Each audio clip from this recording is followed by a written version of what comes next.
The day I discovered my sister had lost our parents' entire retirement fund, I was sitting in my office overlooking the Seattle skyline. The news didn't come from my family. They'd never tell me something this important.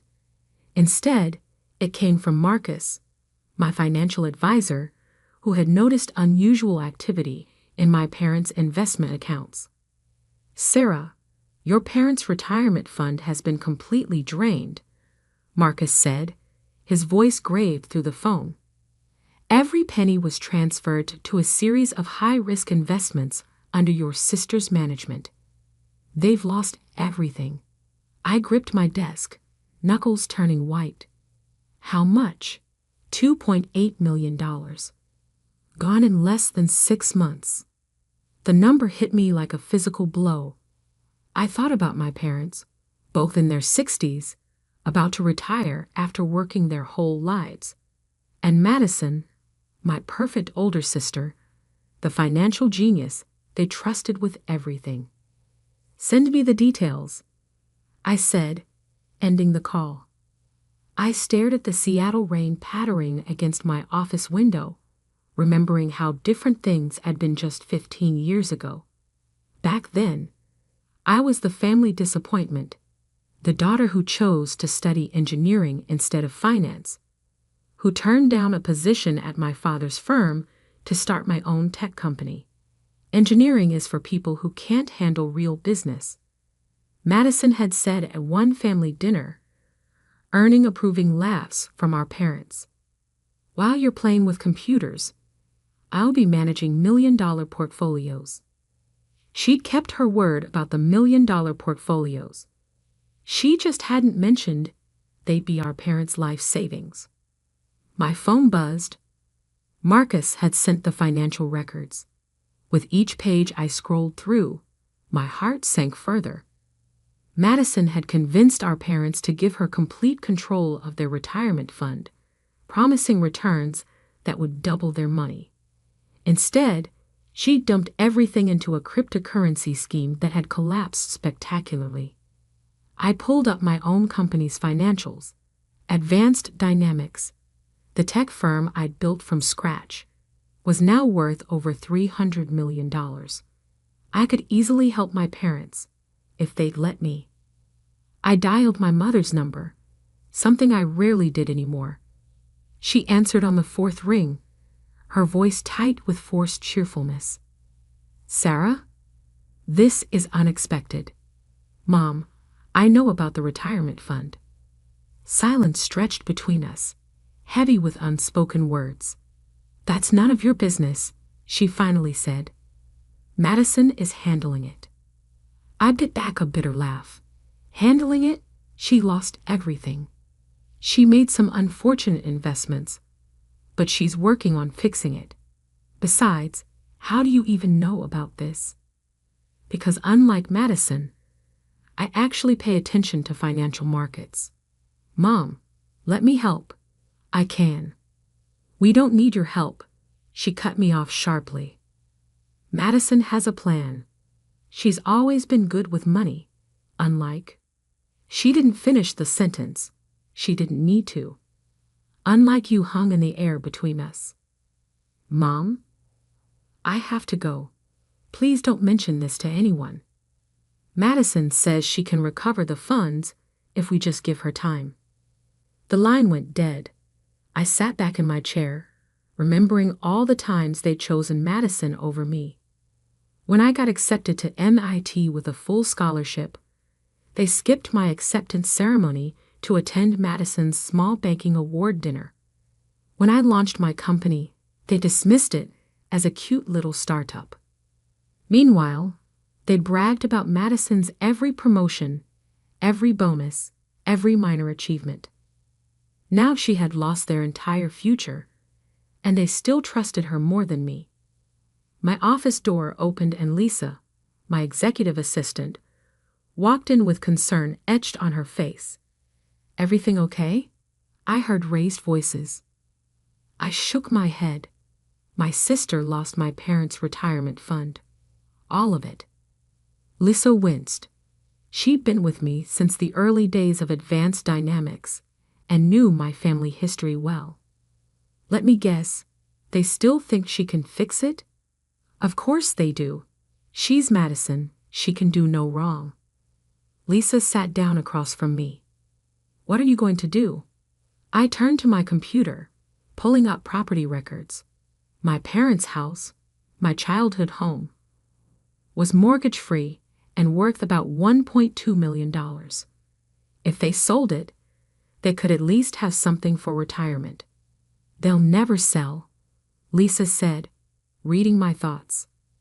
That house is your father's pride and joy. They might not have a choice. I opened another window, accessing my parents' property tax records. They haven't paid property taxes in 3 months. They're going to lose the house anyway. I made some quick calculations. With their depleted savings and my father's reduced income, he'd recently stepped back to part-time work in preparation for retirement. They couldn't afford the mounting tax bills. The house would go to auction within months. I'm buying it, I said suddenly, anonymously, through one of our shell companies. They'll never know it's me. Lisa raised an eyebrow. And then what? Then I'll let them stay there. Pay the taxes, maintain the property. They can live out their retirement in peace, while Madison takes the credit for saving them again. I smiled, but there was no humor in it. Probably, but at least they'll be okay. As I started making arrangements, my phone lit up with a text from Madison. Stay out of this, little sister. I know you've been asking questions. This is family business, and you're barely family anymore. I stared at the message, feeling that familiar ache of exclusion. Then I straightened my shoulders and began typing emails to my lawyers. Madison might be the golden child, but I had something better than their approval. I had the means to actually help them, even if they never knew it was me. 3 months passed in a blur of legal preparations and careful maneuvering. Through discreet channels, I tracked my parents' financial spiral. Madison kept making promises, each more grandiose than the last. I found new investors, she'd tell them. Just 2 more weeks. But the weeks turned into months, and their savings remained gone. The auction notice arrived on a rainy Tuesday morning. I didn't receive it directly, of course, but my lawyer forwarded me a copy. The Morrison family residence, all 4,200 square feet of my childhood home, would be sold to the highest bidder in exactly 1 month. I was in a board meeting when my mother finally called. Sarah? Her voice wavered, nothing like her usual confident tone. Are you busy? I stepped out of the conference room, signaling to my executives to continue without me. What's wrong? A pause, then a shaky breath. The house? We're losing the house. Madison tried everything, but she broke off, and I heard muffled crying. Mom, I can help. Let me. No. She cut me off, steel returning to her voice. That's not why I'm calling. Madison says she might have a solution, but we need a small loan. Just $50,000 to tide us over until her new investment pays off. I closed my eyes, fighting back frustration. Even now, they were turning to Madison's schemes, rather than accepting my help directly. Mom, her investments aren't real. She's lying to you. How dare you? My mother's voice turned sharp. Your sister is trying to save our home while you've done nothing but criticize. If you won't help with a loan, I don't know why I bothered calling. The line went dead. I stood in the hallway, my reflection in the window showing a woman I'd barely recognized. Gone was the unsure youngest daughter they dismissed. In her place stood the CEO of a major tech company, someone who'd built something real while Madison built castles in the air. That evening, I met with James Chen, my most trusted lawyer, in my home office. "Everything's set," he said, spreading papers across my desk. "Horizon Ventures LLC is officially registered. No connection to you or Advanced Dynamics can be traced." Horizon Ventures was my shell company, created specifically to buy my parents' house. On paper, it was owned by a series of other shell companies, leading to a dead end in the Cayman Islands. "The auction is in 4 weeks," James continued. "Given the market and the distressed nature of the sale, we expect the bidding to start around $800,000. I nodded, pulling up my own research. There will be other bidders. That neighborhood is prime real estate now. We're prepared to go up to $2 million if necessary, though that's well above market value. I don't care about market value. I care about making sure they have a home." The next few weeks were tense. Madison made increasingly desperate attempts to raise money, even trying to convince our parents to take out high-interest loans from dubious lenders. I blocked those attempts through careful behind-the-scenes maneuvering, knowing they'd lead to even more financial disaster. The day before the auction, I received an unexpected visitor at my office. My father stood in the reception area, looking older and more tired than I'd ever seen him. "Sarah," he said quietly, "do you have a minute?" I led into my office, noticing how his eyes widened at the view, the expensive furniture, the clear signs of success he'd never acknowledged. "Nice place," he said, settling into a chair. "You've done well for yourself. What do you need, Dad?" He flinched at my direct tone. "Madison says you've been interfering with her attempts to help us, blocking loans, scaring away investors. Why would you do that to your own family?" I stared at him, incredulous.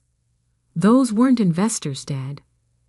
They were predatory lenders who would have taken what little you have left. Madison knows what she's doing. She's always been good with money. She lost your entire retirement fund." My voice rose despite my efforts to stay calm. "Every penny you saved, gone on cryptocurrency scams and fake investment schemes. When will you see her for what she is?" My father stood up, his face flushing. "I don't know why we expected you to understand. You've always been jealous of your sister's financial acumen.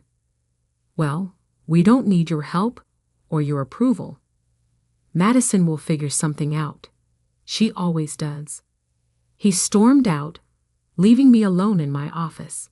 I pressed my forehead against the cool glass of the window, watching him get into his luxury car, probably the last remnant of their comfortable life, and soon to be repossessed too. The next morning, I dressed carefully in a plain black pantsuit, nothing like my usual designer office wear. I wore minimal makeup, pulled my hair back severely, and added glasses I didn't need. The woman in the mirror looked nothing like Sarah Morrison, CEO of Advanced Dynamics. The auction was held in a small room at the county courthouse. I sat in the back, a plain manila envelope containing Horizon Ventures documentation on my lap.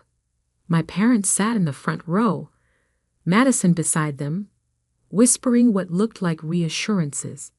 She was dressed expensively as always, keeping up appearances even as everything crumbled. "Next item," the auctioneer announced, "property at 1447 Maple Grove Road. Opening bid $800,000. A few hands went up. Real estate developers mostly, judging by their sharp suits and calculating expressions. The price climbed steadily.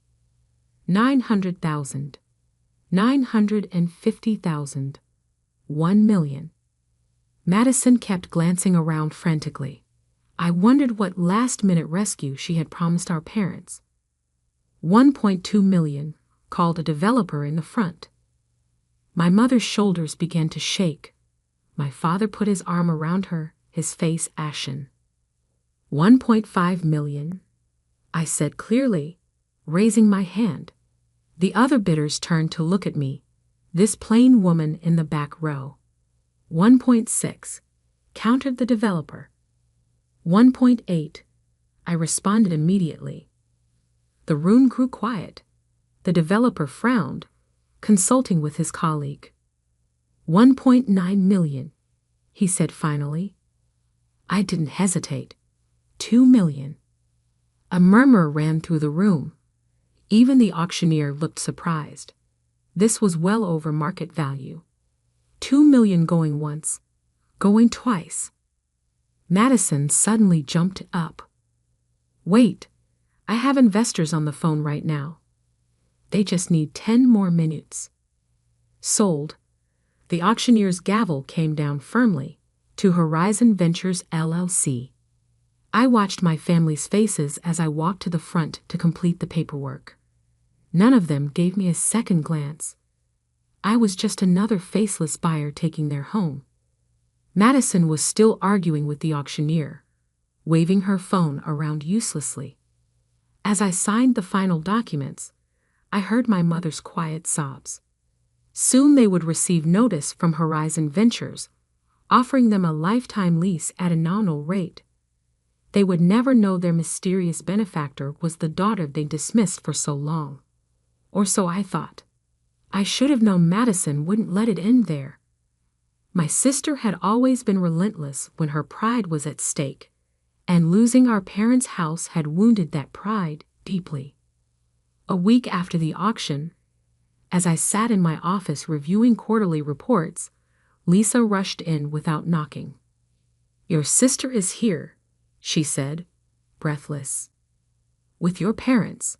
And, before she could finish, Madison burst through the door, our parents trailing behind her. In her hand, she clutched a stack of papers. "I knew it," she snarled, throwing the papers onto my desk. "Horizon Ventures. Did you think I wouldn't figure it out?" I remained seated, keeping my expression neutral. "Hello, Madison. Mom, Dad. This is unexpected." My mother stepped forward, her eyes darting around my office. "Sarah, what is your sister talking about?" Madison laughed sharply. "Our little sister here is the mysterious buyer. She bought our family home just to humiliate us." I finally stood, straightening papers on my desk with deliberate calm. "And how exactly did you come to that conclusion?" "I traced the ownership," Madison said triumphantly. "Through all your shell companies. It took time, but I found the connection to Advanced Dynamics." I raised an eyebrow. "Did you? Show me." Her confidence wavered slightly. The ownership trail I'd created was bulletproof. She couldn't have traced it. She was bluffing, hoping I'd reveal something. "It doesn't matter how I know," she backpedaled. "What matters is you're trying to make us homeless." Actually, I picked up the stack of papers she'd thrown. "According to this lease agreement from Horizon Ventures, you're being offered a lifetime residence at $100 per month. Hardly homeless." My father stepped forward, his face red. "So you admit you bought our house?" I met his gaze steadily. "Would it matter if I did? You've already decided I'm the villain here." "Because you are," Madison shouted. "I was handling things. I had investors lined up." "You've had nothing." I cut her off, my voice sharp. "No investors, no plans. Nothing but more lies to cover up what you did. You lost their retirement fund, Madison. Every penny they saved." My mother gasped. "Sarah, how dare you speak to your sister that way? She's been working tirelessly." "Has she?" I turned to my computer, pulling up documents on my dual monitors. "Shall we look at exactly what she's been doing?" With a few keystrokes, I displayed the trail of their lost retirement fund. The transfers, the failed investments, the cryptocurrency scams. Here's where she moved the first million into BitConnect. I pointed to the screen. A known Ponzi scheme that collapsed 2 months later. And here's another $500,000 into a fake NFT project. The rest went to various high-yield investment programs, all scams. My parents stared at the screens, their faces draining of color. That's not. Madison stammered. Not what? Not true? I pulled up more documents. Here are your emails to the scammers. Your desperate messages when things started falling apart. Should I continue? The room fell silent except for my mother's shaky breathing. Why are you doing this? Madison whispered, her carefully constructed facade cracking. Because someone has to tell the truth, I said quietly. Someone has to clean up your mess. My father found his voice. If you bought the house, why not just tell us? I laughed, but there was no humor in it. Would you have accepted my help? You spent my entire life believing Madison was the financial genius while I was just playing with computers.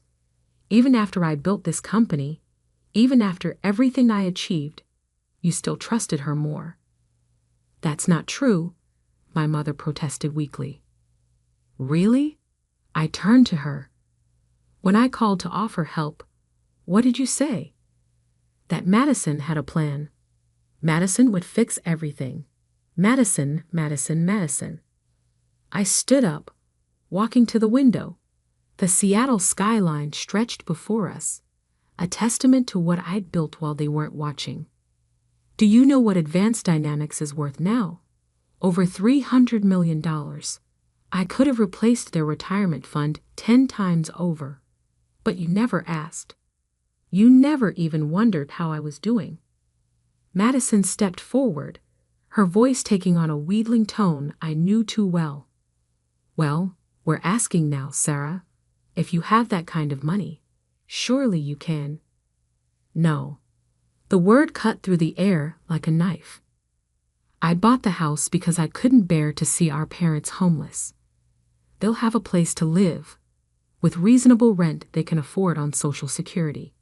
But I'm not giving you any money to gamble away, Madison. We're family, she pleaded. Family? I turned back to face them. Family trusts each other. Family believes in each other. When was the last time any of you believed in me? Silence answered my question. The lease agreement is fair, I continued. The house will be maintained, taxes paid, utilities covered. But there are conditions. I pulled out a document from my desk. Madison cannot live there. She cannot manage any aspect of our parents' finances. And if she attempts any more investment schemes, the lease will be terminated immediately. You can't do this, Madison protested. I can, and I am.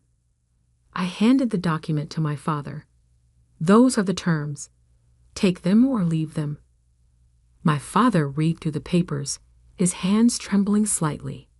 My mother peered over his shoulder, her face a mask of conflicting emotions. I've also arranged for a financial advisor, I added, a legitimate one, who will help you budget your Social Security and pension income. You'll be able to live comfortably, if modestly. Madison made one last attempt. Mom, Dad, you can't seriously be considering this. She's trying to control you. My mother looked at her, really looked at her, perhaps for the first time. No, Madison, you did that. We let you do that. She turned to me, tears in her eyes. Sarah, we don't, I said softly. I don't want apologies. I just want you to be okay. My father signed the lease with a shaking hand. Madison stormed out, her heels clicking angrily on the hardwood floor. As my parents prepared to leave, my father paused at the door. Your company, $300 million? I nodded. And all this time, we never. No, I said. You never did. After they left, I sat in my office for a long time, watching the sun set over Seattle. Lisa brought me a coffee and sat quietly beside me. Are you okay? She finally asked. I thought about the years of dismissal, of being the family disappointment. I thought about Madison's schemes, and my parents' blind faith in her. I thought about the moment they finally saw the truth. You know what's funny? I said, sipping my coffee. All I ever wanted was for them to believe in me. Now they do, but it doesn't matter anymore. I stopped needing their approval somewhere along the way. Lisa smiled. That's called growing up. Maybe. I turned back to my computer, pulling up project reports. Or maybe it's just learning to believe in yourself when no one else will. Months passed. My parents adjusted to their new life, living modestly but securely in their home. Madison moved to Los Angeles, chasing new schemes that no longer threatened our parents' future. And me.